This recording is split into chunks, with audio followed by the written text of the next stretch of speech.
Հրապարակել է մի նյութ, որտեղ Օրի Ալավերդյանի հետ ունեցել է հեռախոսային զրույց, որտեղ Օրի Ալավերդյանն ասում է, որ այո, եթե ինչ-որ ապրանք վաճառվել է ու իր համար չկա փաստաթուղթ, մեր համար մեկ է, փոքրը կտա դրա 10% հարկը, թե մեծը։ Օրի Ալավերդյան, ես հասկանում եմ, որ դուք շատ խելացի եք, ես հասկանում եմ, բայց մեզ պետք են նաև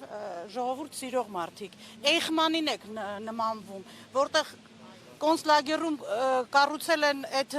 կոնցլագերները շատ գրագետ ինժեներները, երեխեքին թունավորել են լավ բժիշկները։ Ես ընդունում եմ, որ դուք խելացի եք, ձեր գիտելիքներով տիրապետում եք, ձեր աթոռին արժանի եք, բայց այդ դեպքում ֆինանսների նախարար, այդտեղից մասամբ վերցրեք են, ինչ որ կարա օգուտ տա պետությանը, ոչ թե ամբողջ այդ դահիճական վերաբերմունքը, ինչ է նշանակում մեր համար մեկը, ով թուղթ ունի, ով է մեղավոր, 10% պիտի տա փոքրը, դա ինչ է, ռեկետ, չի։ Դա ռեկետ է։ Այսինքն մենք կարող ենք ֆիքսել 3 կարևորագույն ուղերձ։ Առաջին դրույքաչափերի բարձրացում, երկրորդ առանց փաստաթղթի ապրանքի 20%-ի հարկում եւ գույքագրում։ Այս 3 կարևորագույն խանգարող հանգամանքներն են։ Եվ դա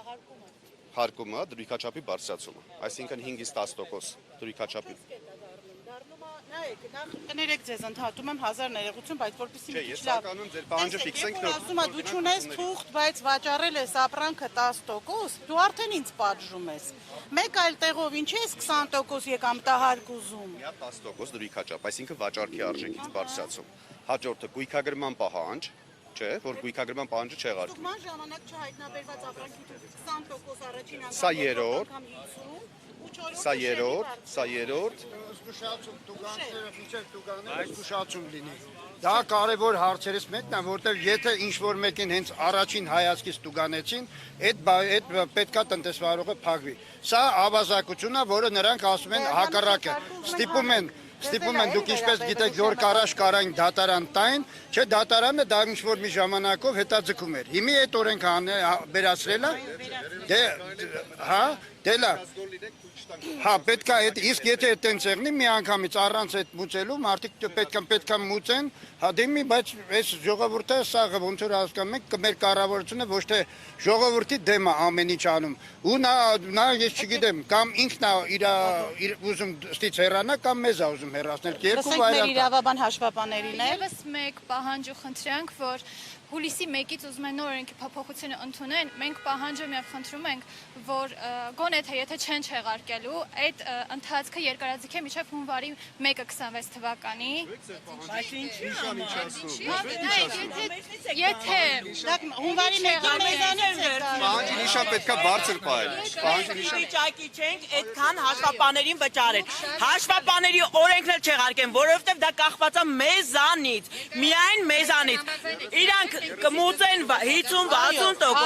բայց մենք պարտավոր ենք իրանց վճարենք, որ իրանք մուծեն։ Բնականաբար իրանց ծախսերը, իրանք գիշեր-ցերեկ աշխատում են։ Ես հաշվապանների դեմ ոչինչ չունեմ։ Գիշեր-ցերեկ աշխատում են։ Հիմա մի հատ գույքագրում անենք։ Իրանք 2 ժամվա փոխարեն 12 ժամ են աշխատելու։ Եթե մի հատ էլ անցնենք էնդես դաշտ, 12 ժամվա փոխարեն 30 ժամ են աշխատելու։ Անմե մեկից մենք եթե անցնենք էնդես դաշտ, մի հաշվապան մի էնդես է կարողանալ լավագույն դեպքում գիշեր-ցերեկ չկնի իր գումարի համար 2 էնդես է կարողանալու հաշվարկի։ Մենք ի վիճակի չենք վարձատրելու, որ իրանք էլ եսեմ քանի տոկոս պետությանը տան։ Ոչ, աղքատության շեմ ենք նվազացրել։ Մենք հաշվապանները, իրավաբանների գինը խեք այդքան բարձրացնում, որ մենք էլի վիճակի չլինենք դատարան դիմենք։ Միևնույնն է, ձեր մոտ դատարանները 7-ից 8 տարի տևում է, արդեն հասանելի չի։ Այնքան հարցեր կա, որ նայում ես 4-500 հազարը, ամենայն ազնվությամբ ես ասեմ 500 հազարը մեր սովորական միջին աշխատողի համար մեծ գումար է, բայց երբ որ մտածում ա, որ գիտեք ինչ, իրավաբանի պիտի դիմի այսքանը տա, ասում ա լավ տամ, որ 1 միլիոնը չտուգանվեմ, որ 1 միլիոնը չտուգանվեմ, բայց եթե հիմա այդ 500,000-ը դառնա 2 միլիոն, օրինակ 3 միլիոն, 4-5 տարի ձգվող դատեր են, 2 միլիոն, 3 միլիոն, քաղաքացին չի կարալու տա, այսինքն իրանք ամեն ինչ անում են, որ մեզ միջև վերջ, մեր ծնողներից ժառանգածը կորցնենք, մենք, հաշվապաները, իրավաբանները, իրանք ուզում են ամեն ինչը վերցնեն իրանց, վերցրել են, ես ուղղակի մի հատ բան եմ էլի ուզում խնդրեմ ձեզ, մի հատ փաստացի հարցրեք էլի կառավարությանը, ոնց կարա,